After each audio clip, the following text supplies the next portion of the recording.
Welcome back to The Good Talk. Today we have Axel. Axe? You know, I went with the whole Axel Axe because all my friends would call me Axe as a nickname, and no one could pronounce Arzola. So, you know, I'm born and raised in Cuba. So I have a little bit of a flavor in my last name.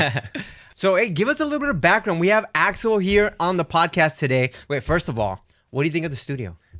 This studio is like probably one of the best studios for podcasting in LA. And I've seen a lot of them. So I'm super excited. When we connected last year, I was like, I have to get back. I have to figure out a way to like get on his show and like do some work with you. So I think you guys have done something really beautiful here. And you know, podcasting is growing and growing and growing. More and more people are like, everyone and their mom and also their dog has a podcast. So it's cool that you have created something really unique here. Yeah, thanks, man. Yeah, we've had this studio it's gonna be 2 years in March. So I'm very proud of this project, the studio. The people that have been in the studio as well. But thank you for coming to the studio and my podcast. Yeah, of course. Yeah. So tell us a little bit about you, Axel. Tell me a little bit of, let's go from the back. Like, let's start from your roots. Like, where are you from and how basically you got to this point. So let's take it back. For sure. So I'm a filmmaker, director. My dream is to win an Academy Award someday. So I'm working really hard at that. But it all started when I was a kid in Cuba. You know, I was born and raised in Cuba. Very difficult upbringing. Like, we were very poor. Sometimes we had no food. Like, my shoes were broken. Actually, one time my dad had to actually make shoes by hand for me when I was 6. So growing up there, it was very difficult. But I was able to go to a film festival in Canada, and I was able to come to America as a refugee. And since 2012, I got here and pursuing the dream, trying to make some movies, trying to make some money as well. So, you know, I have a production company with my brother, and we work with some of the biggest brands in the world, some of the biggest celebrities in the world. And we have been able to create like a really good momentum with the two of us working together with a different eye. I think when you come from another country to America, you appreciate a lot of things in a different light. So I can see stories in a different way. I can pay attention to the details in a different way. And also something that was a struggle for me at the beginning, not knowing the language and the culture, has also become a strength now, because I can take a story from a company or a person and I can kind of dumb it down and simplify it so I can understand it.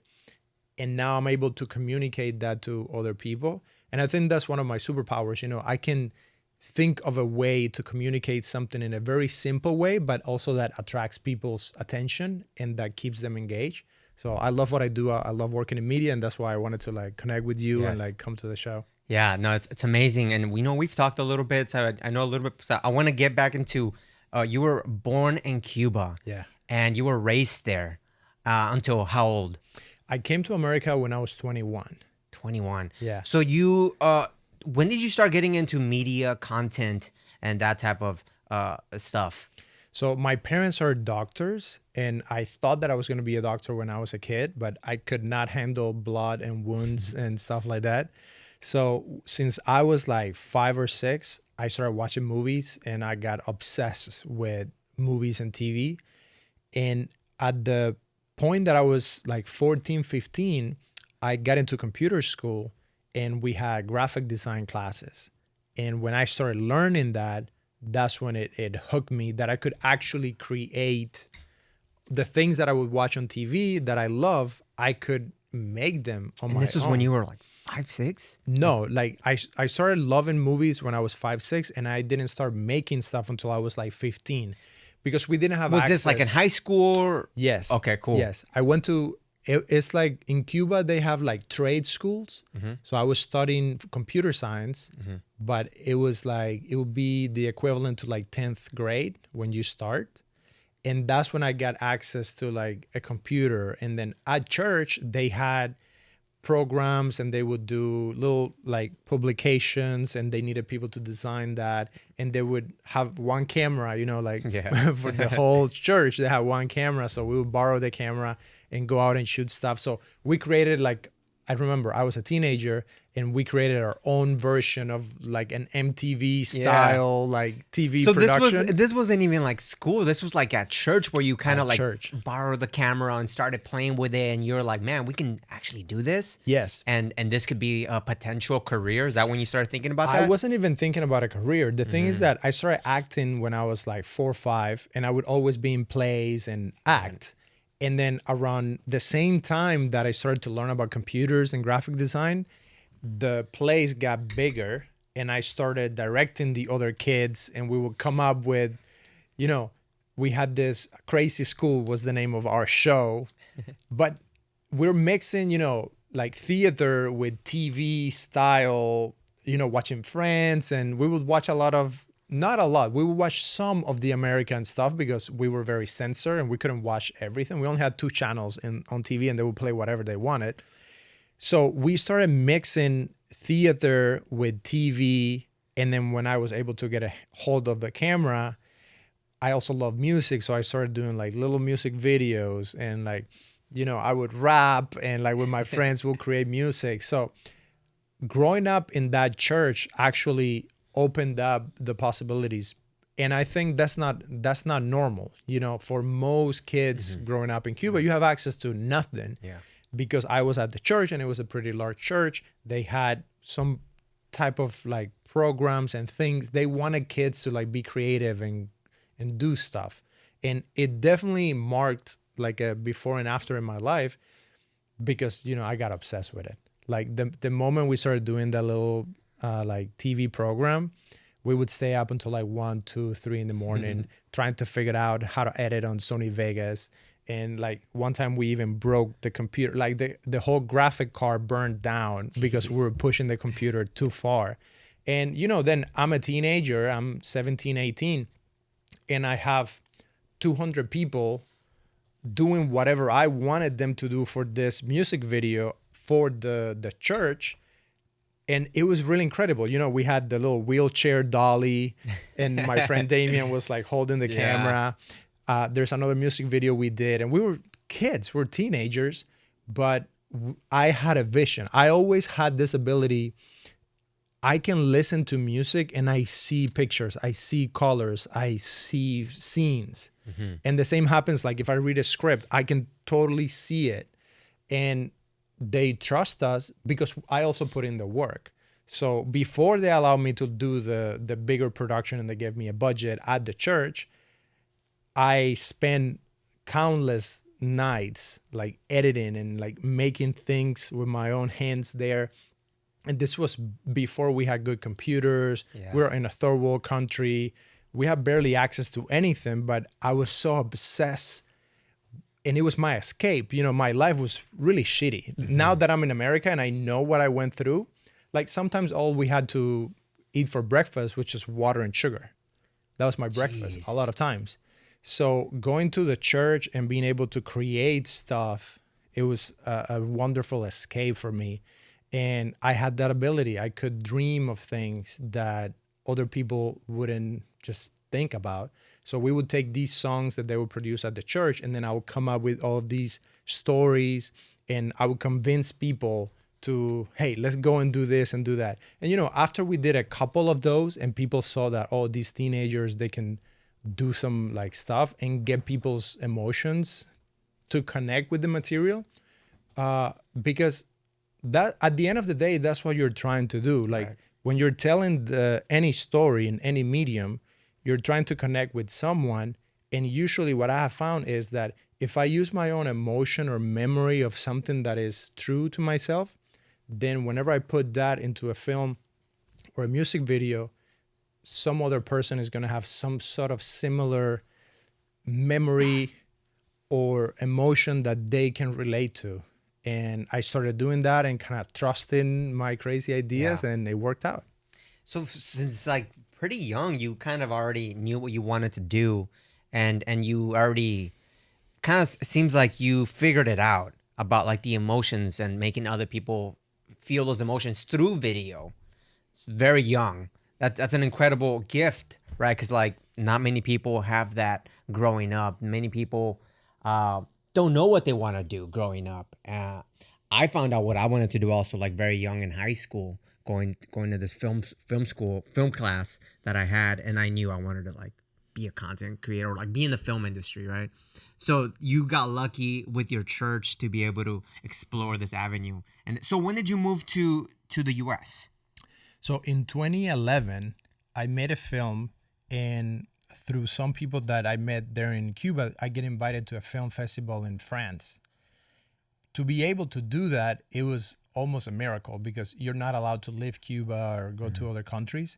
But this person had some contacts with the French embassy. So through a cultural exchange type of program, I get invited to this festival in France. And when I came back, my mind completely opened, and I was like, I need to find a way. I always wanted to come to America, but it wasn't so vibrant until I experienced going outside of Cuba and seeing the world. So a few months later, I get invited to another festival in Canada. So in 2012, I go to this film festival in Canada. And after 2 or 3 days there, while everyone was asleep, I just grabbed a backpack with some socks and some underwear, and I just hit the road. And we went to a bus station, and we took a bus and another bus and another bus until we made it all the way to the border. And then we just turned ourselves into the border patrol in the border. And I was just like, I'm from Cuba. I want to become a refugee. And like the guy, he's like, where's your passport? Where's your visa? And I'm like, I don't have a visa. Like I'm from Cuba, because the US has a special program for Cubans trying to escape. Because we're coming from a communist country, they allow you to have asylum in the US. But this guy at the border patrol, he didn't know. So he like pull out his gun. Is like, get back in the fucking car.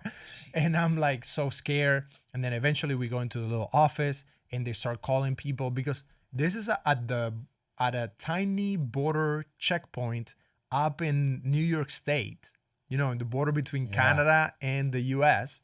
It was like a 1-lane road. The sun was setting, like it was nighttime. Was this the plan? The plan was to go to the border and be like, say, hey, I'm a refugee. Like, I didn't know what the real plan was. I just knew I needed to get to America. I knew that if I was able to like put one foot on US soil, I would be okay. Yeah. So they started making phone calls. And then eventually they have some bigger officers come, and then they ask us a bunch of questions. They were trying to figure out if I was a terrorist or not, So they ask us a few questions, and then he's like, welcome to America. And that was it. So they took us in, they did all the paperwork, all of our fingerprints, and they allowed us to come into the US. And then I follow all the process, and now I'm a citizen. So it was now. Yes. So when that happened, how old were you? I was 21. So you did that without really having a plan. You didn't have a place to stay out here. Like, you just wanted to be in the US. Yeah. I knew that if I was able to make it to America, I will find a way. I only had $70 and I had a backpack with some clothes, but I knew, like, because America, like, people don't understand. Like, if you grew up here, you don't understand. This is the greatest nation that you could go. It's an amazing country. There's so many people, and it's not because of a political party or a president or the government. It's actually because of the people. The American people are amazing. Sometimes people don't realize because they live here and they're used to it. Take it for granted. Yes. Yeah. And I think what we take for granted the most is the kindness and the positivity of everyone who lives in the US. People here are actually amazing. There's so many wonderful people trying to do good, trying to help other countries, trying to build things, build companies, build institutions, build programs, create art, best movies in the world, best music in the world, best everything. Like, this country is amazing. And, it's something that I'm really passionate about, because this is a place where I've been able to grow and build something, and I'm only getting started. I'm so excited about the future and all the things that we're going to be able to create here, because to me, like, the US is one of the most wonderful places in the world. Yeah. What about education? Did you go to college? How did that work out for you once you were already in the US? Yeah, so I went to Tennessee, and I had a friend, Dr. Dwayne Knight, like someone who changed my life completely. He took me into his home, and he introduced me to the president of the university where he used to teach at. And I had met some of the students and professors from the university because they used to go to Cuba and do trips to help the church and the communities with bringing medicine. And that's why I was saying that people in the US are amazing, because I experienced that as a kid, with so many people coming and trying to help. So when I told the president of the university the whole story, you know, like film festival, Canada, coming across the border, I'm here to like figure it out. I don't know like what I'm doing, but I know that I want to make movies and I want to like do something great. He was like, we need to help this kid. So they gave me a full ride scholarship, and I started working. Yes, I started working for the university and like doing all of their media stuff. So they would have, every month they have bands that would come and play big concerts for like 5,000 people. And I would be like directing, you know, like kind of the similar setup that you would find at a TV studio. We had the whole broadcast truck, the trailer, we had the screens, we had all the, you know, like 6-7 cameras. And I was like, camera one, go to like this guy, do this, Man, do that. And your story's like a movie, man. It's so crazy. From Cuba to Canada to then moving into the US. Yeah. Is that the moment you realized that like media content was more than like just a passion? Well, since I was in Cuba, I was already like, since I was a teenager, I was really hooked in. And then when I started making videos, and there was a moment in Cuba, a friend of mine was a music producer, shout out to Miguel. He was producing an album for a Cuban artist that had gone outside of Cuba, and he was working overseas, and then he came with some money. And I directed a music video for him, Eric Machado, a super talented artist. And he paid me $2,500 to do the music video, like $2,500 US in Cuba. Like right now, if you get $2,500 to make a music video here in the US, it's okay. It's not bad. Yeah. In Cuba, you have to multiply that by like 30. So he paid me the equivalent of almost like 2 years worth of like salary. Wow. Like in Cuba. In Cuba. That's crazy. And man. it was like, you know, You cash. were like, yeah. After that, I was like, you know, inside I was like, holy fuck. Like, it was a pretty good moment. And it was worth it. Like for him, it was worth it. For me, it was worth it. I had a whole team, so I had to like pay everyone. And I loved that moment where, think about it, like I call all of my buddies and I was like, okay, you're the producer, you're the camera, you're this, you're that. And I was able to pay them So, like really well, like pay them good money. I made really good money. I went and bought a washer and dryer machine because we didn't have one. So that moment was amazing. And when that happened, I was like 19 or 20. And you were still in Cuba. I was still in Cuba. Yeah, I was still in Cuba. So after that, I was like, you know, that's the moment. Yeah. That you're like, okay, I can make a living out of this. Yes. If only I can get to the US. Yes. Make music videos over there. Was that your thing that you wanted to do? What was the purpose when you were moving to the US? Always film. But like movies? Yes. But the thing with movies and filmmaking, every genre there's a lot of overlap. So in Cuba, I had done documentaries, I had done music videos, I had done corporate, like the church videos, which I would consider kind of corporate. And we did photography and we did some experimental stuff. Everything is kind of the same skill. It's like you being a builder. You can build like a duplex, a fourplex, a regular house, a craftsman, like the skills apply to the same thing. Now, when I come to America, I started going to college, and my first assignment, we needed to do a video. So I found this contest from Kia Motors, and they were doing like a music video contest. So I'm like, oh, let me try this out. So I started asking like all the kids in my program to help me shoot this thing, and nobody wanted to help me. I was a freshman, nobody knew me. My English was like half broken, and I end up finding some other friends outside, and we shoot this music video for Kia. And dude, we won the freaking contest. What? So I won a car. You won a car? I won a in car that contest? In that contest from Kia, and I have been in America for like 3 months. That's crazy. So- See, your stories isn't. It's like a movie, man. Well, I've told you, like when I made it to the US, I was like, I already won. Yeah. There's you know? nothing stopping you now. No, like I already won. Sometimes you get to a place in life that the only thing holding you back is your imagination. You already have the tools. You already have the resources. You already have the people around you. You just need to be a little bit crazy and go for it. And the worst that can happen is like you learn. It may not turn out the way you want it. Like after that project, I've done a bunch of other projects that haven't amount to much. So you won a car But in I this, won the in this car. contest. Yeah. You won that car, and that was your car now? Not anymore. This was like when I was in college. Sure, but that was so, the car that you had, that Yeah. you won, that you had. Yeah. Damn, that's crazy. And then, so that just gave you a lot more motivation, and you're like, okay, now this is, we won this, so let's move on to some like bigger things. So what happened after that? So after that, I was still in college. Everyone in the school was like, okay, this kid is legit.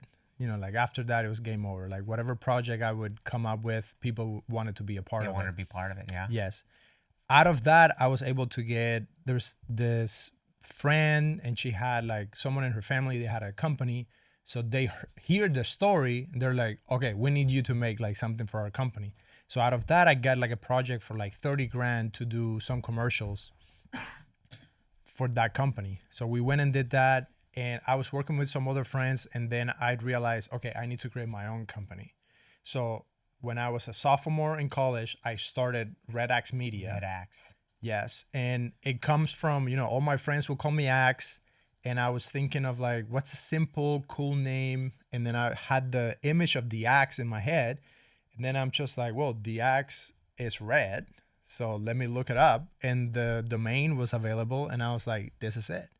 So I created the company. And while I was still in college, I started doing as many videos as I could for companies and lawyer firms and restaurants and like anyone that I could work something up to help them. Because the thing is that what we do, it actually elevates a company, a brand, a restaurant. It elevates the experience. If you're going to go to a restaurant, right now, people just look up on Instagram and they see what's up with that restaurant. If it doesn't look good, you're more likely than not, you're not going to try it. Sure, if it doesn't have good photos, like if there's no good photos of the food, the actual restaurant. Yeah, and you're just looking it up on Google and you're like, oh, this place doesn't look good. Yeah. 100%. When it looks good and you go and you have the experience and the food is great, and then you take a picture and your picture also looks good in the space. That's why I really like the studio, because you have created something here that you come in and like it looks interesting. You could do a podcast studio with just plain walls, plain everything. The experience is not the same. Yeah. So I learned early on that what I could bring to all of these different companies is an elevated experience with the visuals and the sounds and the story that actually really helps that business a lot. And I think sometimes creators don't realize that what they are doing for a company or a brand is very, very valuable. And they sell themselves short, and they think that they don't deserve the money because what they are doing is almost like fun. It doesn't feel like work. So they feel like, oh, I shouldn't charge that much for it. But for a person running a business, the smart people running businesses, they know, they understand, if my product and my services and my establishment looks sexy, people are going to come. And when they come, they're going to also feel that they're being part of something that is more elevated than some other experience. So they're going to enjoy the food even more. Like, think about it. If you go to like a restaurant that is the sexiest restaurant in the city, you know, and here in LA, it's very hard to compete because every good restaurant that you open up their IG, It's fire. Like they Yeah. have the best models, they have the best lighting, they have everything. Whenever you try to do the same in like Mississippi or Alabama or like a smaller state, smaller city, they can't compete with that. So the experience is not the same, even if they might have the same food or the same product. So for anyone creating content, they need to understand, hey, you got to bring your game up, not only in the amount of money that you're charging, but also if you're going to do a project, go all out. And this is something that I did early on. I had some friends that had like a Mexican, casual Mexican restaurant. And, you know, they hire us to do some videos and they wanted the deliverables and they wanted this many videos for the burrito, this many videos for the chicken quesadilla. And I was like, okay, I'm going to do all that. But then let me make this one crazy video that I'm going to come up with the idea and shoot it and do it. And then I'll show it to you. You don't worry about it. Let me do it. So I took a bunch of people and we went to the mall and I created this little story and it was called The Bros Are Coming because the restaurant was called Dos Bros and they sell burritos and stuff. Mm-hmm. So the whole story is people at the mall and then someone hears that the bros are coming. And then the guy, he's like shopping with the girlfriend. And he's like, what? The bros are coming? And he starts running. And then you have other guy that is like sitting in a little bench and he sees this guy running and he's like, the bros are coming. And he's like, the bros are coming. The bros are coming. And then all of a sudden, at the end of the video, I have like 12 people running to camera in slow motion. And they're like all fighting to get to like to see the bros. And we didn't show the food. We didn't show anything. But dude, we posted that video and it went viral on Facebook at the time. It's where like we didn't had like much Instagram. It was all Facebook. It went crazy because people were hooked with the funny concept, the you know, the fat lady running and like pulling someone's hair. And that video did more for them than all the other 10 videos that they wanted. Yeah. Yeah. Dude, that's incredible. So how did you get these people to come out on the video? It was friends. Just like, friends? Friends, yeah. Friends from college, their aunt. You just called them up like, hey, I'm shooting this video. Can you want to come out to the mall? Yes. And we gave them burritos afterwards. But there you go. That's the thing. Sometimes you have to be creative and think, okay, how do I convince people to like do this? And I think it comes from my upbringing. You know, like I grew up in Cuba, and for us to do a video, we just have to go and convince people. I didn't have any money to pay anyone, and whenever I start making money, now it's something that I really am intentional about. If I'm doing a project, the talent in front of the camera, like the actor or actress or model, I want to pay them well. And I hate it when other producers and other people in the industry, they try to like, oh, I'm going to get this model to work for free or like very cheap. That is just stupid, in my opinion.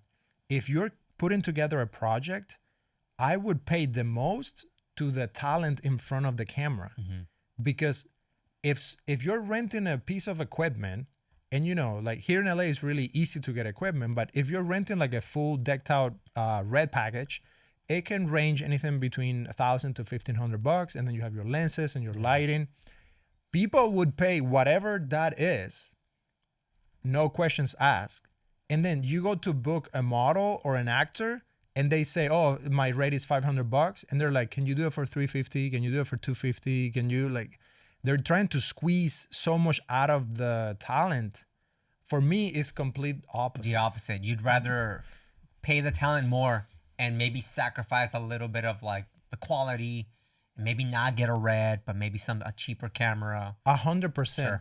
Because the video that I made for Kia and I won the car, I made it with a old Canon 7D and some regular lenses. The reason that video was fire is because I had these kids in the video that had the swag and like they were like doing their thing, and I just captured it and it looked great. Not so much because of the camera and the lenses and the lighting, but because of the people and the magic that you make in front of the camera. Now, I love big cameras. I love like all the gear. I love it. But more than all of that, whenever I've made my projects, the part that I enjoyed the most is when the camera is ready and you have the actor, they do one take, and then you tell them, maybe do this little, like, look over here in this moment. Okay, let's do it again. And you run that again. That is the magic moment for me as a director. That's what you enjoy the most. And when you're editing a project and when you release a project, no one is thinking about what camera you used. They're focused on, is this person giving me something that is real that I can react to? Yeah. And I've seen that over and over in any big project that I have done, even at the biggest, highest level with the best budgets, because I produce things for like 100 grand. It's all about what magic we are able to create in front of the camera. It's in front of the camera. Yeah. It's more important what's in front of the camera than what camera you're using and what the gear you're using. Yeah, I think there was a time, I believe, that people, creators were focusing mainly on like the quality. And I was there too, when these Sony's cameras started coming out, they look so good and they're like so cheap now that you can afford to make it look cinematic. And people were just focusing on the quality instead of what's in front of the camera. So the fact that you knew that from the get-go, like, says a lot about like your creativity and basically your career and where you are now. How much has your career changed in the past 10 years? Wow, a lot. Because when did you said you created Red Axe Media when you were a sophomore? What year was that? It was back in 2014. So it's been that's way more than 10 more years. than 10 years. Yeah.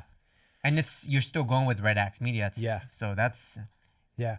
I think the biggest shift in the last 3 years, I would say it has been a different attention to data and analytics.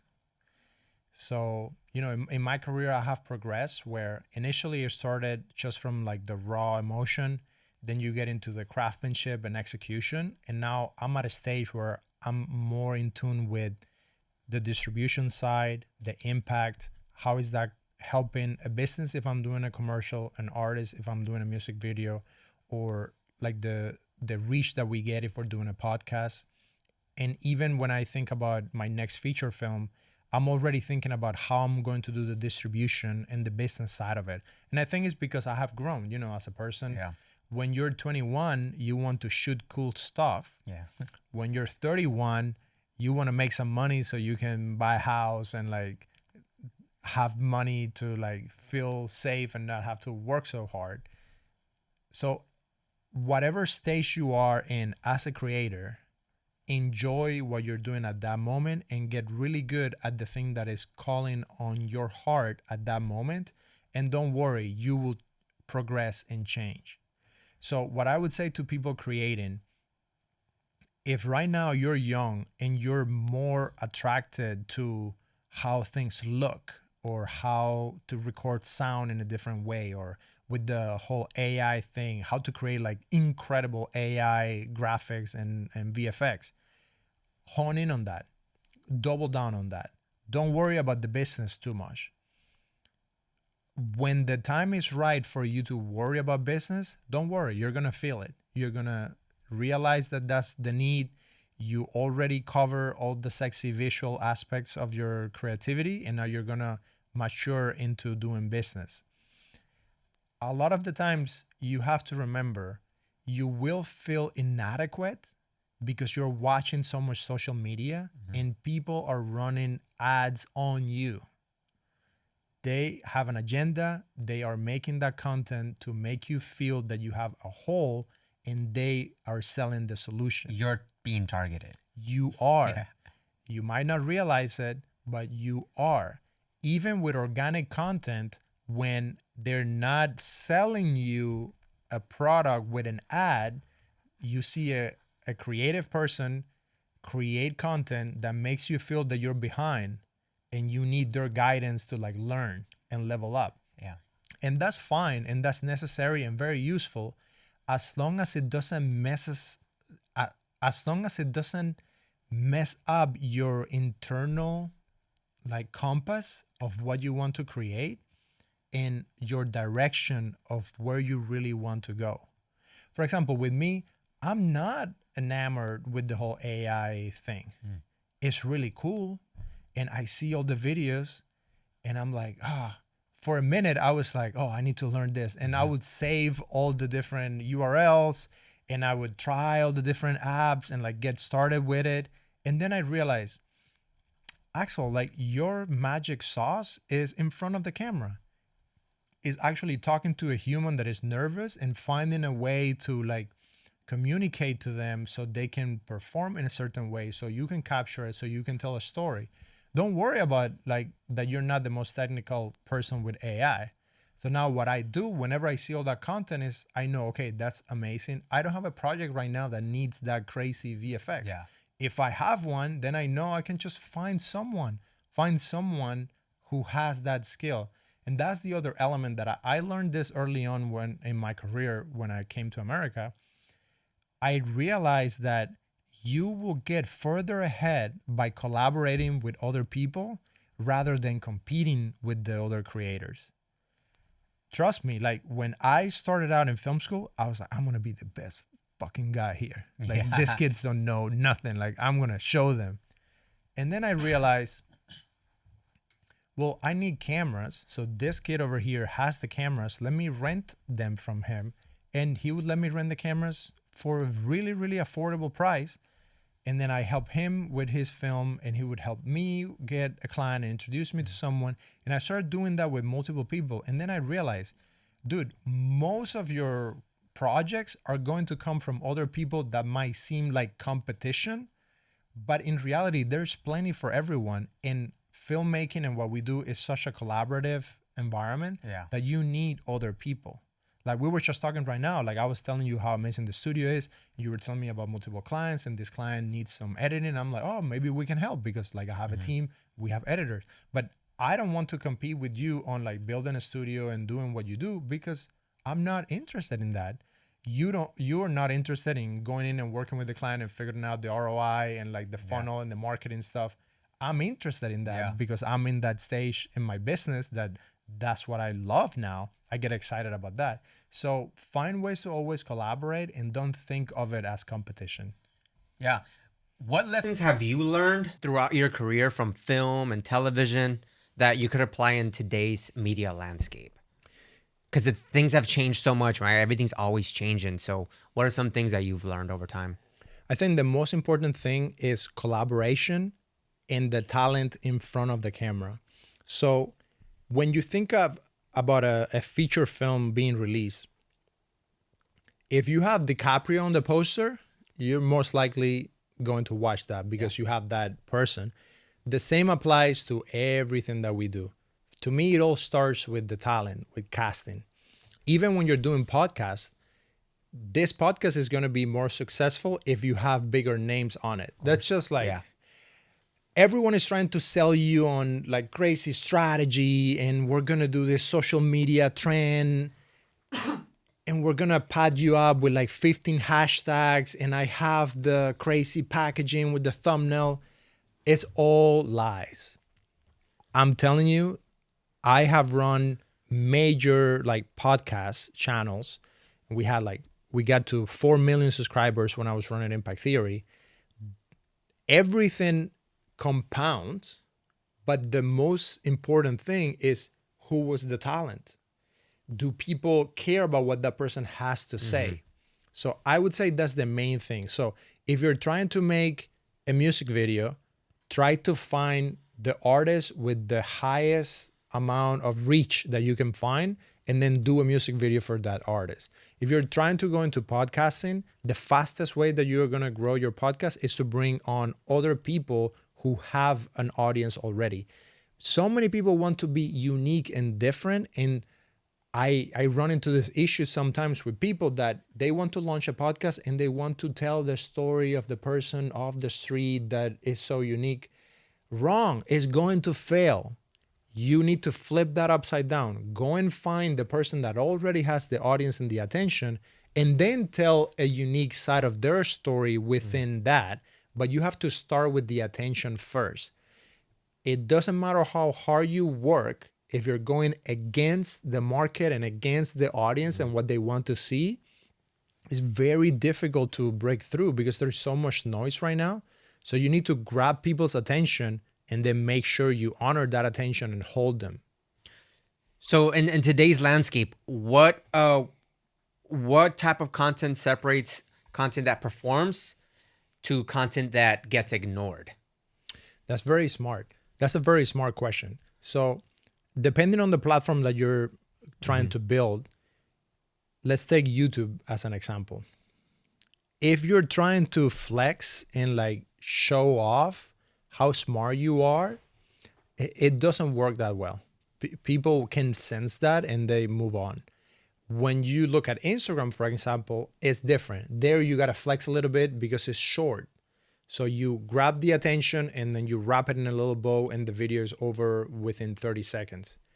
This format that we're doing right now with podcast and long form is about depth. So like in this moment, you're doing the interview and you're doing a really good job at keeping the conversation going. You're adding your own thoughts, but you're not like taking over the microphone and like going over and like expanding and answering your own question for like 2 minutes. And then I don't even know what to say because you already answered the question. So you're doing it right. There are people who do this type of long form content and they are trying to impress the listener to sound smart, but you say a lot of nothing. And you have loops of empty verbiage and you're not really saying anything just because you're afraid to be honest and talk about the reality. So you're asking me about stuff. I could come up with like fake things that make me sound like sexy and I could talk about retention and it's all BS, dude. Like if you want to blow up a podcast, you need to work on your guest strategy and how do you attract the bigger guests to come on your show. Then the whole thing is going to grow. It doesn't matter how like super technical you get. That's not what moves people in that platform, you know? Yeah. So that distinction of knowing where you have to do value and long form, honest, and where do you have to flex a little bit and like show a little bit more sexiness. And I think if you separate long form and short form, that would help you understand that. And you see it in the numbers. One of the most successful YouTubers, Joe Rogan, his podcast doesn't even have like titles or there's no structure. It has never changed. No. It's like he probably doesn't even use the best cameras. Like No. his shows look the same for what, 20 years? Yeah. And then you go into Instagram and you see the people growing on Instagram have a lot more production because it's a different pattern. You're trying to interrupt the scroll and it needs to be sexy. So if you try a more traditional format there, it's not going to work the same. So understand that those platforms are different. I think that would save you a lot of headaches. You know, I struggle with this, me personally. Sometimes I'll put so much work into something and then I post it on Instagram, you know, like a clip from my podcast and like I'm super excited about it. It gets no views because it's the wrong format for it. And then some other interviews that I have done on my YouTube channel or content on my YouTube channel that has way more views and it still gives views even like 2-3 years after you made it.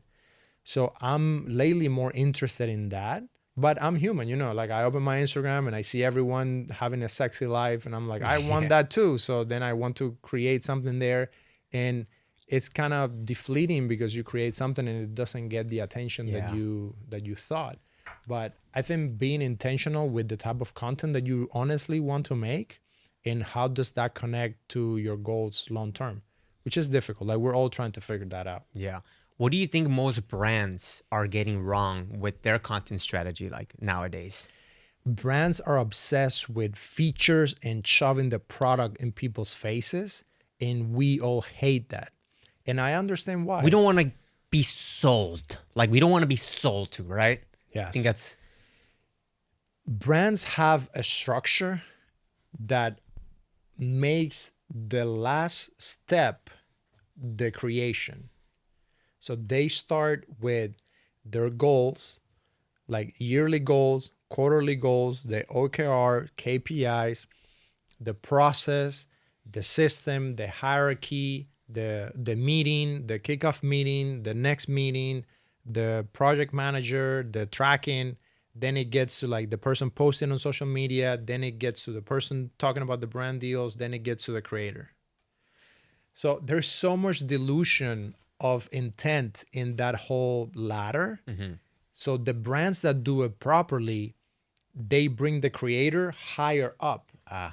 And you see how brands that are led by creators, or at least the content facing element of it, comes directly from the creator with less filters and less steps. For a corporate structure, that's very risky because you have to understand the reason why companies suck at creating content is because first and foremost they have to protect their reputation and their name, and you have a committee of people that works very well for processes and for slower infrastructure building, legalities. That structure works very well for that. Now, when you enter into creating content, sometimes they don't get the video out until like 2-3 weeks later after the trend is already dead. So then it doesn't even matter. It's not that you get less return. You're actually getting a negative return on the investment because now by putting out an outdated message, your brand and company looks like a fool instead of looking like normal. It's not even, and that happens a lot with brands that I have seen.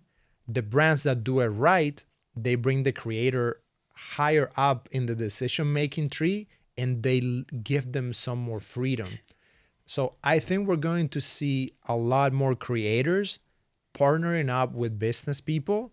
And now, media and distribution is 50% of the battle. You have the product that needs to be good, but with manufacturing advances, China, shipments, the product building phase has gotten so dialed in. Now, the thing that is like an art, is not a science, is how do you get people's attention? And what I see is people like me, people like you, partnering up with someone that has the product or the service and doing a 50-50 partnership where we say, okay, you run the media, you run the attention funnel, I run the fulfillment and the product building and distribution of that product to people's hands. In connecting those two dots, that's where you're going to see a lot of new companies move into that model. Yeah.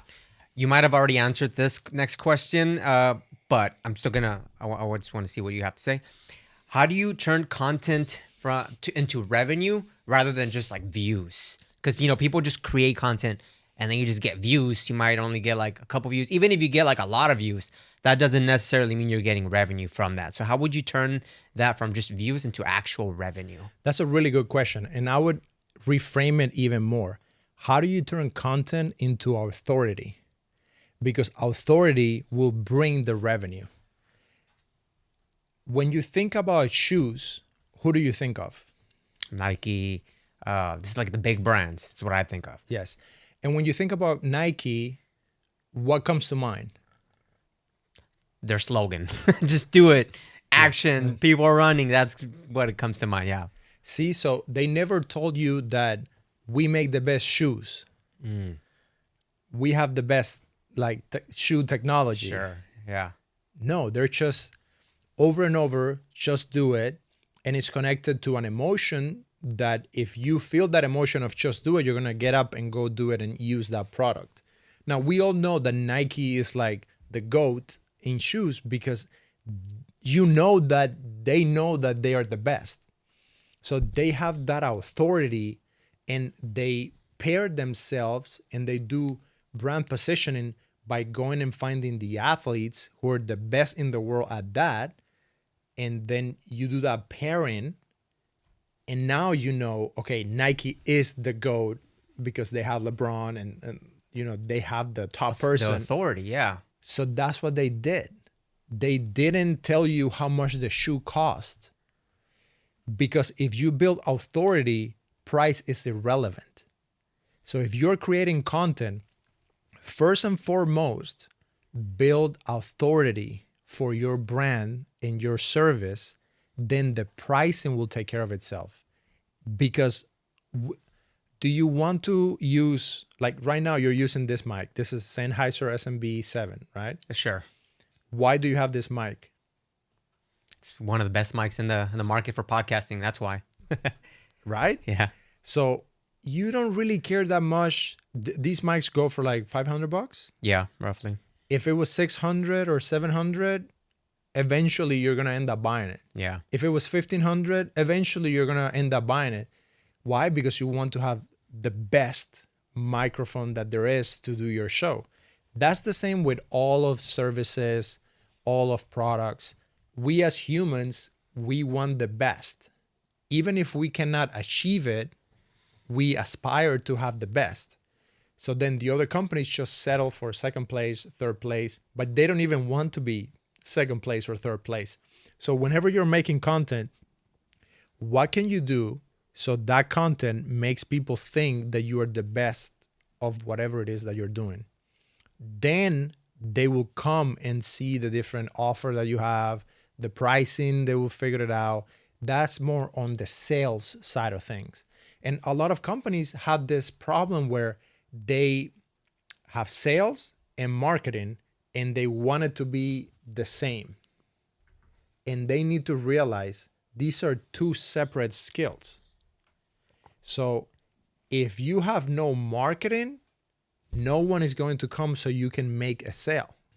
Like the reason why people go to, even when you think about sales, you think used cars. And if you go to buy a used car, you're looking for a used car of the brand that you think is the best brand that you want to buy new, but you can't afford new. So then you go and buy the used one.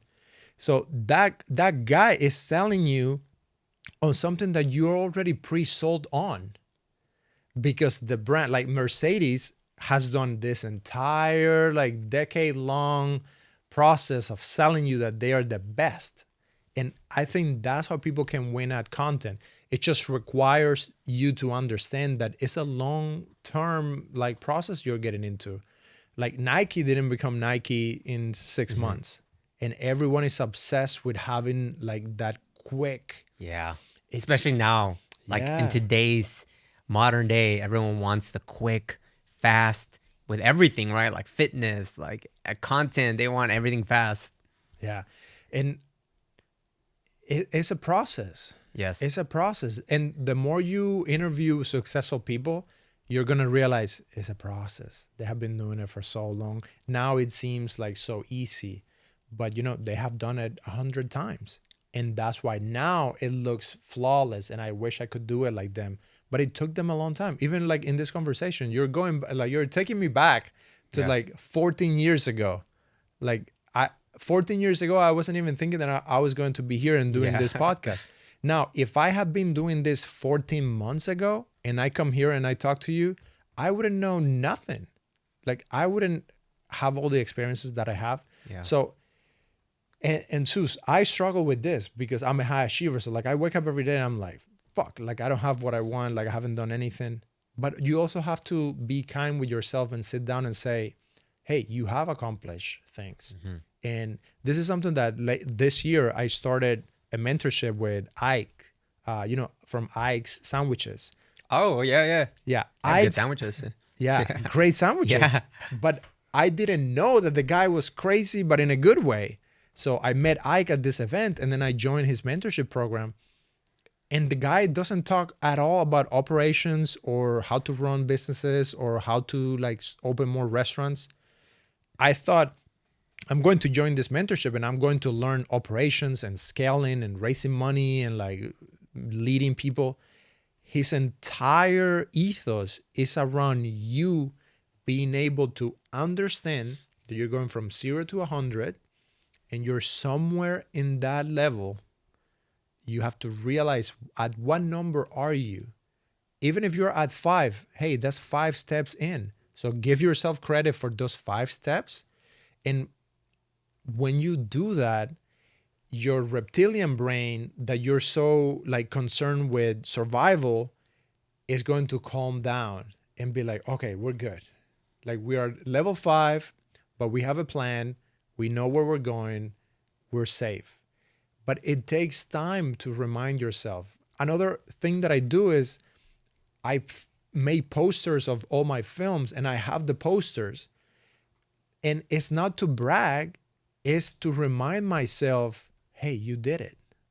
Like you already did it, even though you feel like you're a failure right now. Because trust me, if you're going to accomplish something big in your life, 90% of the time you're going to feel like a failure because you have that desire for greatness. So of course you're going to feel that you need to climb. That's normal. It's okay. We all like suffer through that. So plant little reminders for yourself that, hey, you're good. You're working towards it. You have done it. Think about you. Dude, you have an amazing studio in the heart of Hollywood. You are living the dream of so many people. Yeah. It's insane what you have. And you might not feel it. You might come in here and be like, Yeah, no, I'm with you. I agree with you. It's one of those things where I absolutely have to remind myself and go back and think about things that I've actually accomplished. Because I'm a forward thinker. I think you're very like that as well too. Forward thinker, right? Just kind of like, okay, I need to do more. But I do got to go back and be like, okay, I've accomplished this, and that. yes, what you have done is amazing. It's incredible. You'll be surprised how many thousands of young men like you would die to have what you have built. And this is just the beginning. You have just been doing this for 2 years. You're right at the cusp of podcasting growing and exploding. Everyone jumping in on that medium. Your position right where you have to be. You're doing everything right. You just need to keep doing more and remind yourself that whatever it is that you want to accomplish has to be worth the sacrifice that you're putting in. Otherwise, nobody would want to have that, you know? Yeah. So you're doing really good. Well, I really appreciate that, man. And you're doing great too. You're crushing Yes. it, man. What like nowadays? What does a high-end piece of content look like to you? To me, it comes to the attention that you're able to get and how long can you sustain that attention. So to you, a high-end piece of content is more like analytical, more like the numbers and kind of what it does, rather than the actual piece of content. At this point in my career, yes, because this is the stage that I'm at. Before, it used to be how beautiful it looks. And this is something that I learned from working with Lisa Bilyeu. You know, when I started working with Lisa, I was very obsessed with the look and feel, the creative side of things. Like that was my sauce. And that's where I lived. And then working with Lisa for so many years, she loved everything creative that I created, but she was also like, okay, Axel, but like the numbers. Like it can be as sexy as you want it, but if the numbers don't show you, and that's something that you only understand that once you go into the business side of things. Yeah. Because if you're, for example, you're doing the studio, it looks amazing. You need X amount of dollars every month and you need a profit.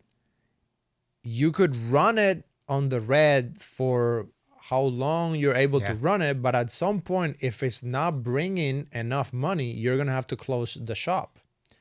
And with creativity, it's very difficult to measure that because you're also creating something that you love.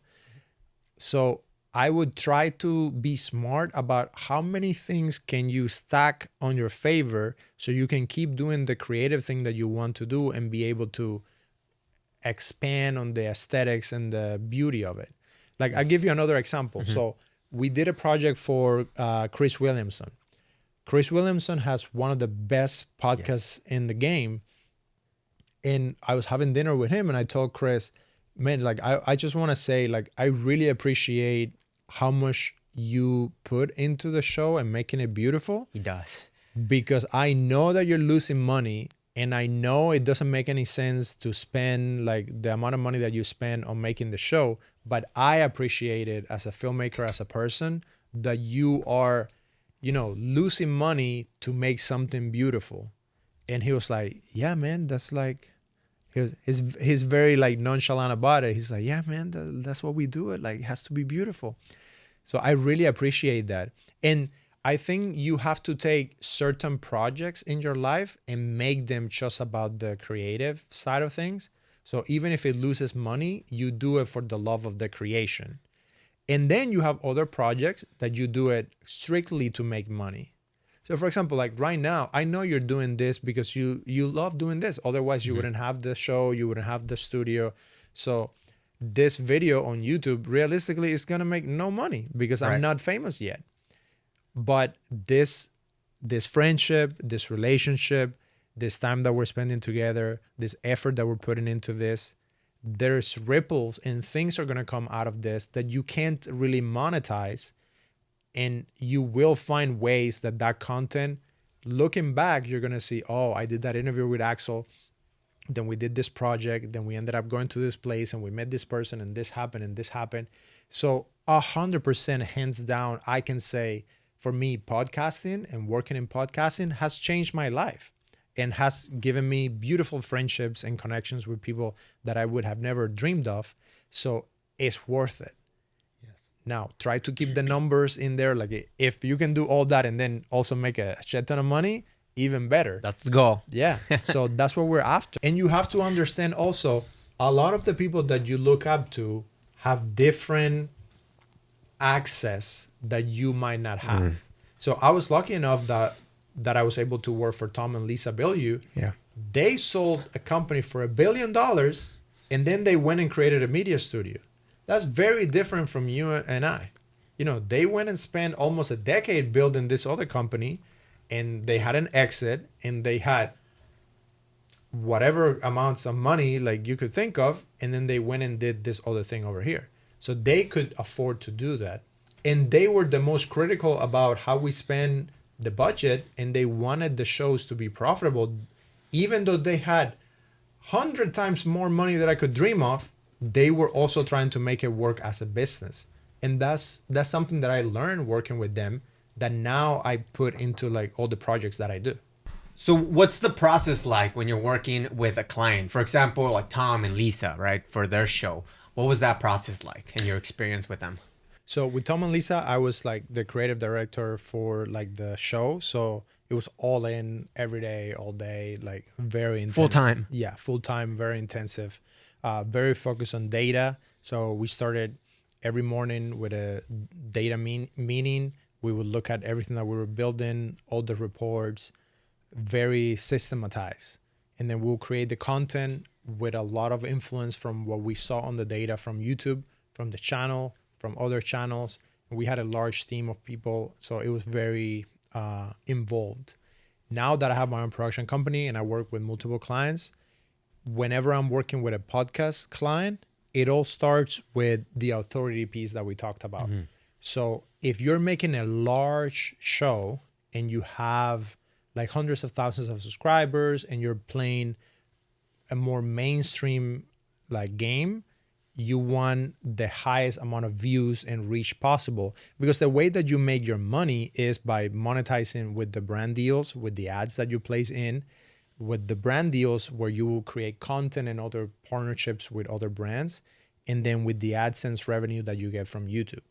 Now, if you are a small to medium sized podcast and you're using that content to bring business into your regular like real life business. For example, I work with some doctors. They are trying to position themselves as authorities. So then people want them as their doctor, as their trainer, as their financial advisor, whatever the profession is. For that type of person, you don't need to be so worried about the views. You need to be worried about how is this content making this person look like the top of their game. So you would look at different metrics, right? So how long are people staying? And then how are those people converting into real clients? So how are they contacting us later? And there's some tracking that you could do with some web tools where you can have the link and the ad in the YouTube video and then see how many people are clicking over to a landing page or a funnel or a free material that you're going to give them. And then how many people are converting from that into an actual appointment or booking or buying a product from them. So that strategy is a little bit different.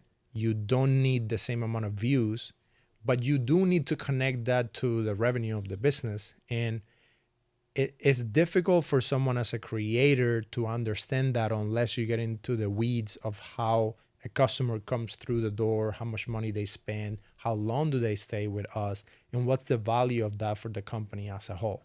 Especially if you get into B2B.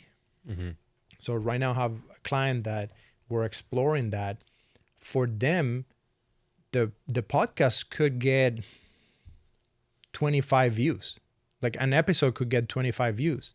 But because they're doing it in a B2B space, if one of those 25 views ends up contacting them and hiring their services for their company, that could be a $250,000 a year contract for that company. So think about that. Every episode that they put out, it has the potential of bringing them 250K or more. So if they do an episode every month or an episode every week, even if they're spending, like, if you're doing 50 episodes a year and every episode costs you 10,000 to produce, that's $500,000, but you have the potential with each one of those 50 to do $250,000 in revenue, it's a no-brainer for that company. And also, the longer they are out there putting on that content, the higher the valuation of the company becomes.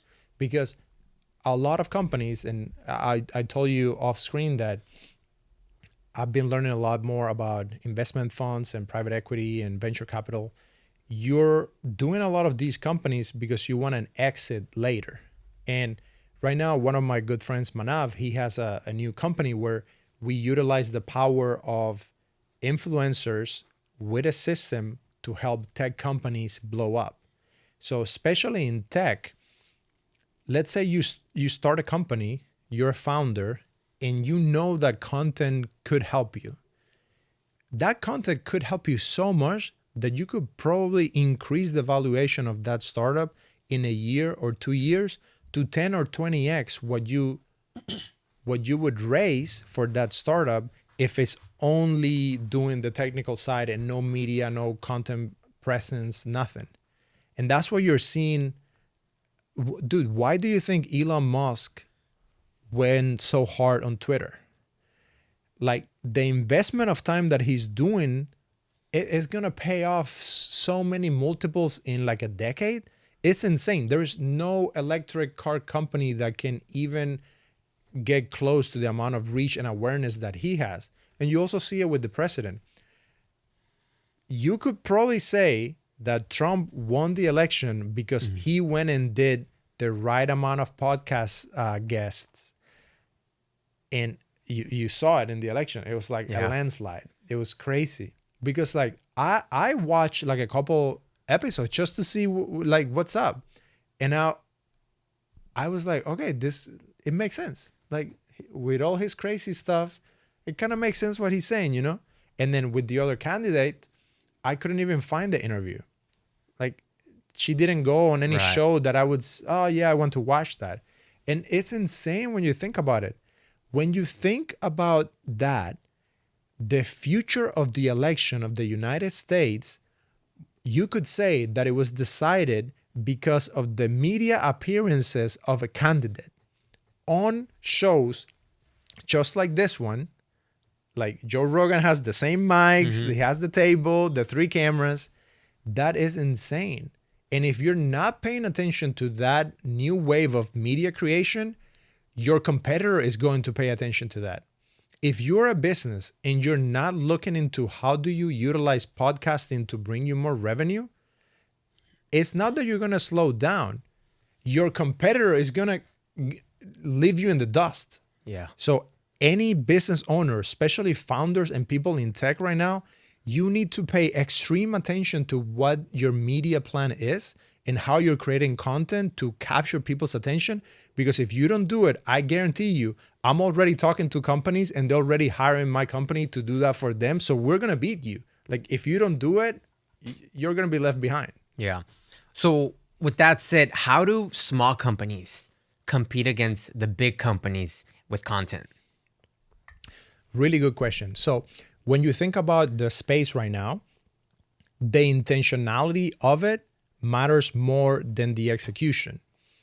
So when you understand that, you can go as high as Chris Williamson and shoot everything in an amazing like cinematic way, or you could do a small studio like this one and get it for a fraction of the cost.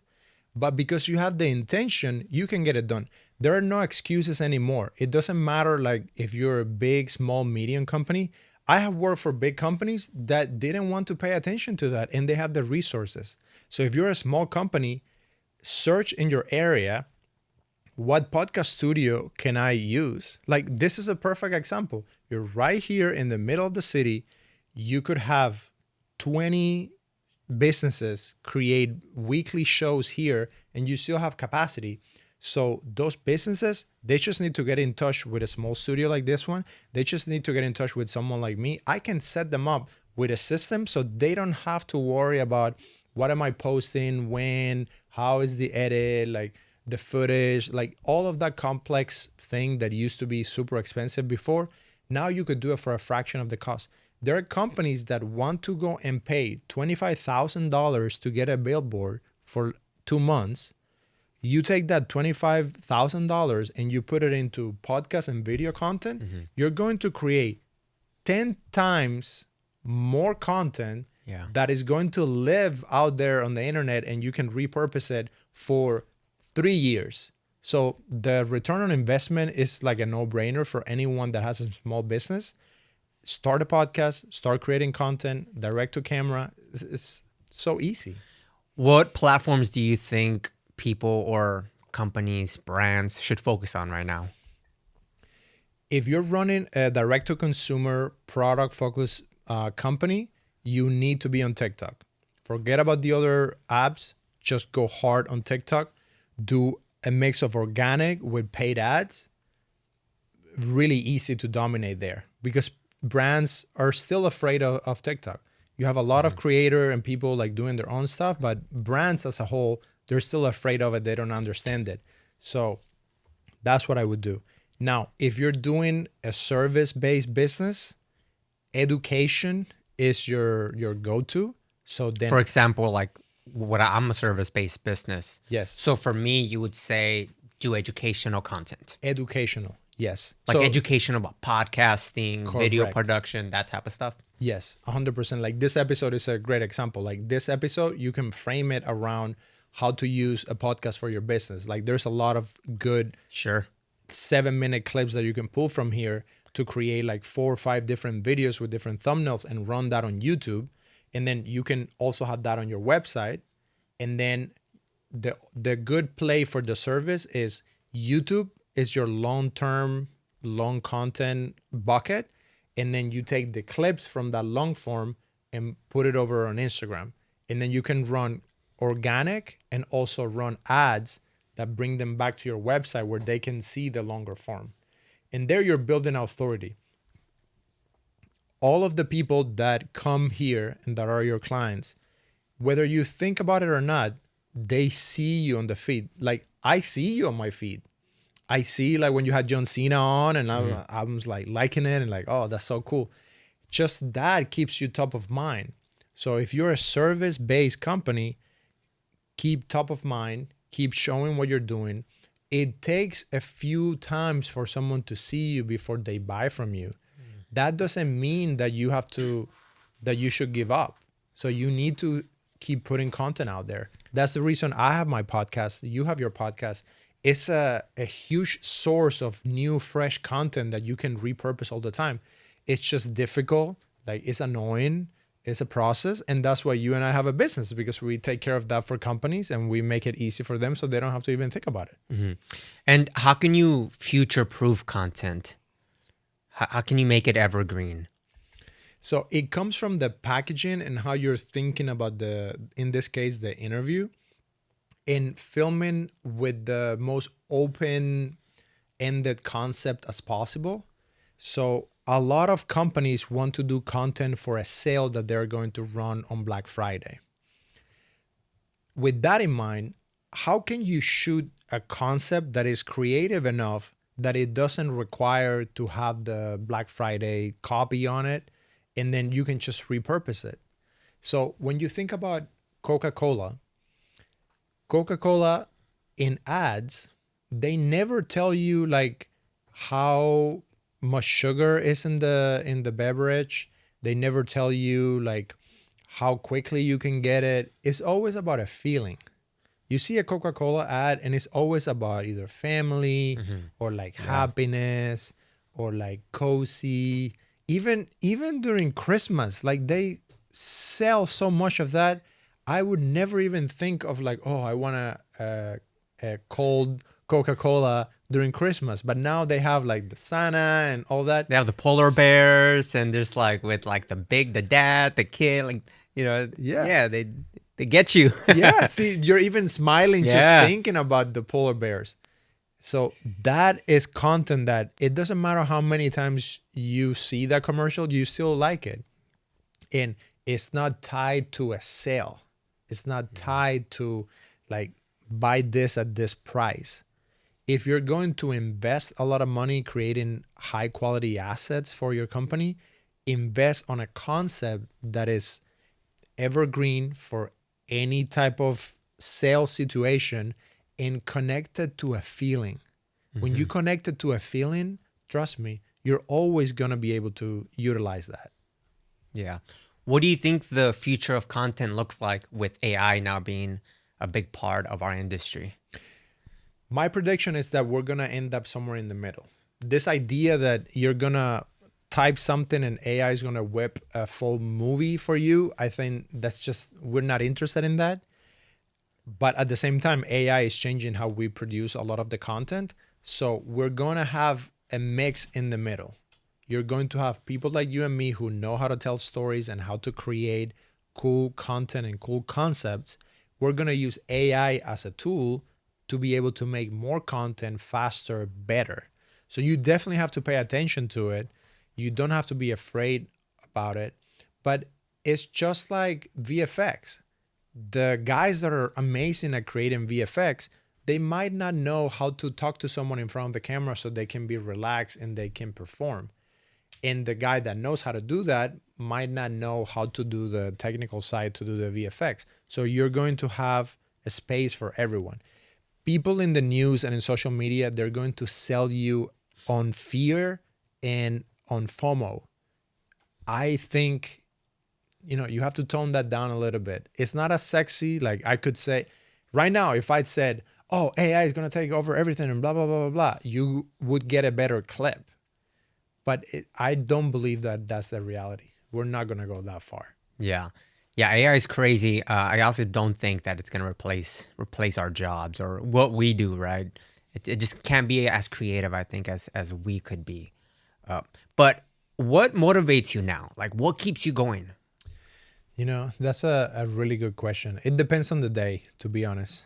Some days I wake up and I'm like, I want to make money. So like whatever I have to do today to give me my money, like I want to make money today.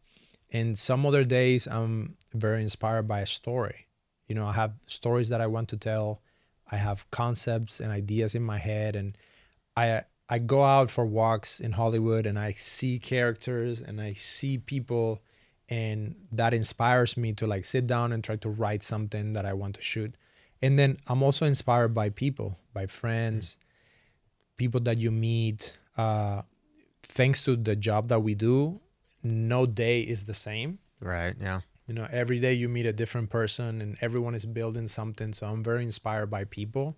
And I think that mix of creating something, making money, and be able to tell stories, that's the perfect combination for me. Yeah. So you come from like a producer, creative director background, kind of being in back like in the back behind the scenes, right? Why did you decide to kind of switch that and now be in front of the camera, start your own podcast, being on other people's podcasts, and start creating your own content? I started acting. I started doing That's right. theater. I started being in front of the audience. And when I came to America, my accent was crazy. I didn't understand the language. Like I couldn't be in front of the camera. And then I started, little by little doing my podcast and acting again. So About a year ago, I did another short film. Now, whatever I do in the future, I'm going to act. I'm going to be in front of the camera. So it's just a passion that you've kind of always had, Yeah. and you're kind of just getting back into it with like creating your own podcast and being in Yes. front of the camera, acting more. Yes. What kind of content are you creating for your podcast? What kind of content do you focus on? So with my podcast, I have from entrepreneurs, musicians, actors, all the way to like doctors and fitness trainers. So it's very broad. I don't have like a specific thing that I'm going to target just this. I want to tell cool stories with cool people, you know? I think I have gotten so much out of listening to podcasts myself, especially when you have interesting people, and it's a type of medium that I believe it gets better with time. Because think about it right now, this interview, this is capturing you and me at this time. And you know, like in a few years, we're gonna get older and we're gonna look back on that interview and be like, oh man, like listen to that conversation. So for me, I get to capture that. Like I have an episode that I did with my son and another episode I did with my daughter. So like every few years, I want to do another episode with them and capture that. And it's also like a really good business development tool.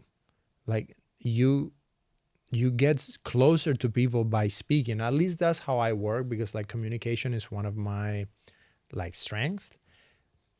It's magical what happens. It's a lot of work. It's very difficult, but I think it's magical what happens. Even like today, I'm able to like, wow, like think through my life, because I don't do this every time. Usually I'm getting people's stories. The exercise of going back, telling your story and being able to almost craft the way that you're explaining everything that has happened in your life so someone else can understand it. It also helps you to internalize that everything that you have lived through has value and has meaning, and there's a reason why that had to happen. There's a reason why you did this and you did that. And I strongly believe that we are like characters in our own movie. And I know that sounds cheesy as fuck, but it's true. Like you wake up every day, and even though you have a job or you have a 9 to 5 or you have something that you have to do, there's still time in between where you decide how you want to show up. You decide how you want to talk. You decide how you want to dress, how you want to speak. You are in control. Even if you're not, just the thought that you are in control will give you more control to do things and to influence your life in a way. And like even you said it, like my whole life is like this crazy story of like things that happen. If that happened for me, I know it can happen for everyone. I'm sure it has happened for you too. I'm sure if we get into your story, we're gonna have so much to be like, wow, Yeah. that's crazy. So Yeah. I think that's a beautiful thing. And I try to tell those stories with my podcast. And even though I'm not where I want to be yet, I have been able to meet so many amazing people that it makes everything worth it. Yeah. So where do you see your content going in like 3 to 5 years from now? So I want my show with what I'm doing to have some of the most amazing conversations with the best people in the world, and especially people in arts, actors, musicians. I want to go hard on that and figure out how they think, what they do, their stories, everything. And then on the films, I want to explore identity, like the films that I'm writing right now. I want to explore how you see yourself and how utilizing a certain identity and then putting that into effect in the world, how that story plays out. And then another theme that I really enjoy is brotherhood. So a project that I'm writing right now is all about that connection between men. That's something that in the last few years, I have gotten a lot from those relationships with certain men that are close in my life that have helped me when I was down, you know, after my divorce, after I was away from my kids, going through financial hardship, not having film work because the whole world stopped, health issues, like through all of that, other men and that connection, that brotherhood has helped me. So I want to tell stories that help people understand that, you know, it's okay to ask for help. it's okay to be open enough to let that friendship be part of like the core of who you are and embrace that. And also, like with my brother, we run the company together. He's such a hard worker, and I'm so proud of what he's always doing. And we are there for each other, and that's very valuable. And that's part of like a message that I know I need to put out there for young guys to understand. Hey, if you have a brother, you need to find a way to do things with your brother. It doesn't make any sense, this whole individual way of like, you go that way, I go this way, like everyone in the family is kind of dispersed. That's not very smart. When you think about it, like all the animals, they stay in packs. They hunt together, they like band together to survive, and that gives them an edge. So I have experienced that in my life, and that's a message I want to put out. For your podcast, is that something you want to prioritize in the future, and maybe that's the only thing you do that brings income and all that, or no? No, I think it wouldn't be the only thing. I want to definitely, if I'm able to make enough money that it pays for itself, amazing. That way I can do more of it. But for me, making movies is the main thing. Okay, cool. Okay, so that goes into my next question then. So making movies, and then so your podcast is going to be kind of like a hobby kind of thing on the side that you just do. Yeah. So if you could make a movie or a documentary with someone, who would that be?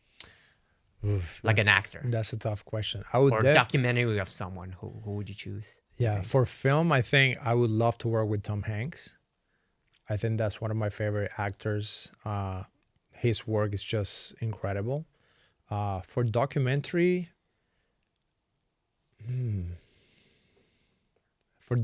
I would love to do a documentary on Steven Spielberg. Oh yeah, Yes. nice. So I don't know if you saw the Martin Scorsese documentary series that is on Apple TV right now. If I could do something like that, but for Steven Spielberg, that would be amazing. Do you have like a hot take or controversial take on content in today's landscape right now that you can tell us? Yes. People are too obsessed with getting views. And I think we need to go into depth. I think with whatever content you're making, if you focus on doing depth, the views will catch up, because everyone is tired of all the fake BS influencer, like look at me stuff. So that's my hot take. Stop caring so much about views. Say something real, like for a change. Do something honest for a change. Because like, what's the point of all this like fake fronting? And you live here in LA, like half the people have rented lives. Yeah. They're not that successful. They're not that sexy or that cool. So I think we have to stop pretending so much that we're something that we're not. Yeah. We all struggle. We all have issues. We all have messed up lives. We all have families that we haven't seen, or we're not making as much money as we want. Like everyone is messed up, and that's okay. Life is messy. Life is not like all pink and roses. Like stop pretending. Yeah, I think people take that saying "fake it till you make it" too serious here in LA, right? People are just posting like not really their real lives. It's not very authentic. They post what they want people to see, and like only the best part of their lives, not really what they're actually struggling with. So I see that a lot on Instagram. Yeah, I think you get caught up in that competition, because it does make a difference. Like if you show yourself up in a certain way, then people do want to do more things with you. But I think we're going to see a huge shift in that, where now I want to see your losses. I want to see like your human side. So I know that you're not lying in other areas, because if you're not able to be honest, maybe you're not going to be honest about other stuff. Like maybe if you mess up in other areas and we're doing business or we're doing a project together, you're going to hide it. You're not going to let me know that you're nervous, afraid, or you don't have the money to like afford that. So at least for me, I've been here for many years. I went and lived in Texas for a while and then came back. And now that I'm here again, it's like I can read through all the BS. Like I don't care what people pretend to be. I don't give a fuck. You're seasoned, man. You're Yeah. you've been there, done that. Yeah. And that you almost have to go through it to be able to come out of the other side knowing that. But a lot of the times you give in into that temptation of believing the story that someone is telling you or wanting to create your own story that someone is telling you. You know, like you and I were talking before we started, and we're like, yeah, man, business was slow, like at the end of the year in January. Yeah, I was scared. Like beginning of the year, I was like, fuck, like what's happening? Like what's happening? Everything is dead. And then things pick back up. But I could come in and tell you, no, like everything is good. Like, yeah, we're doing this, we're doing that. Bullshit. Like, what's the point? Yeah. Like, if I tell you that I'm winning when I'm not winning, I'm not going to be able to learn from you. Maybe I tell you, hey, the business is down. The problem that I have right now is like my clients, they all cancel at the beginning of the year and they don't know what they're going to do. And maybe you have a solution that you can help me. But if you keep getting caught up in like trying to pretend that you're something so people think you're cool, eventually you're going to end up losing because you're not getting the information, you're not getting the access, you're not getting the help with the thing that you actually need help with. Yeah, like if you tell everyone everything's good, no one's gonna be wanting to give you like advice. Or, you know, like when I said that, you know, it's been slow, then you were like, hey, maybe you could do this and that. And, you know, so I totally agree with that. Being more real with people, not everyone, right? But selected people that you might be closer or business partners with, 100%. Yeah. But with that said, what are some tips that you could give me to be able to maybe grow my business? I think in this case, when you only have one offer, so you only have the studio, right? Then you're competing with everyone else who has a studio. So if you can stack offers on top of each other, then you're going to have different income sources and different ways that you can upsell a client that comes from for one service into the other and the other and the other. So for example, if you have the studio, can you also add on the editing? Can you also add on the distribution side? Can you add on strategy? So then you have 4 different offers, and then you can use the content that you're making to run content around the fact that you also do that offer. And then if the person comes, they need help with the strategies, you know? So you help them with that. And then they realize, oh, we also need someone to help us editing, or we need someone to help us doing the reels for social, or I need someone that would help me do brand deals with companies to put on my show. So if you can stack more offers on top of it, then you become like a bigger thing. Now that comes with some pain. And it also comes with the fact that you have to add people to your team. You need to find a way to delegate. You need to find a way to recruit people. You need to find a way to keep that talent that you're bringing on. And you're also going to have a lot of ups and downs with the different clients. They want different things. It's a complicated thing to do, but that's the way that I would do it. And that's what I've been able to do with multiple clients. When you expand the offers and you do it right, then you become harder to replace because you're actually bringing them a lot of value. When you think about running a successful podcast for a business and entrepreneur or someone that has like a medical practice or something like that, it's a huge investment of time and money and resources. If they can come to you and say, okay, like I go to West Coast and they would help me set up a constant strategy so I do the right thing. They would set up a day of filming so I capture all my content in one afternoon. They would handle all the editing, all the creative direction, all the notes, posting, distribution, then tracking all the analytics, then reporting back to me, and then connecting that to my business objectives. For a business person, that becomes a nice package that is a lot easier to buy. Right, because it's all in one place. Correct. Instead of trying to, oh, now I need to find this person to do this, that person to do that.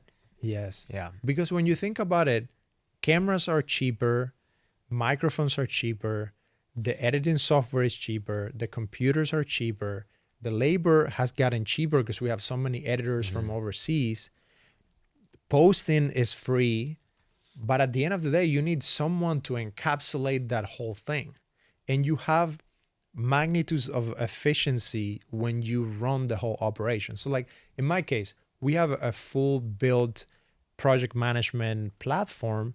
So when a client comes in, we already have the systems to like duplicate the same playbook that we have for this, duplicate it, and now we run all the episodes. And I have the people on my team. So the designer goes in and they create their asset.